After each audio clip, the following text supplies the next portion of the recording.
So hi, hello and namaskar guys. আজি মই এটা প্ৰডাক্ট লৈছোঁ, সেইটো এটা নেচলেৰ প্ৰডাক্ট হয়, যোনটো চেৰেলেক্স 6 বুলি আমি ক'ব পাৰোঁ। সেইখন চেৰেলেক্স আপোনালোকে চাব পাৰিছে। তো তাৰে মই তললৈ লৈ আনিলোঁ আপোনালোকক দেখাবৰ কাৰণে। এইটো হ'ল চেৰেলেক্স 6, যোনটো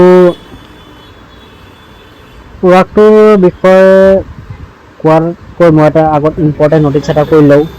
সেইটো হ'ল যোনটো সৰু বেবীৰ কাৰণে মাকৰ গাখীৰ ইম্পৰ্টেণ্ট হয় দেই, বহুত ইম্পৰ্টেণ্ট।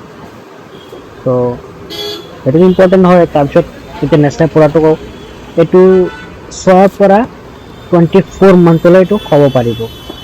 6 মান্থ টু 24 মান্থ, তাতকৈ বেছি নহয়। তো 6 মাহৰ বেবীটো খুবই দৰকাৰ হয় এইটো, কাৰণ সিহঁতৰ ৰিকুৱাৰমেণ্টটো লাহে লাহে বাঢ়ি থাকে, যোনটো 6 মান্থৰ পিছত মাকৰ গাখীৰ পৰা ল'ব আৰু যিমান ৰিকুৱাৰমেণ্ট লাগে সিমানখিনি নাপায়। সেইকাৰণে আমি ছাপ্লিমেণ্ট এক্সট্ৰাকৈ দিব লাগে। সেইটো হ'ল 6।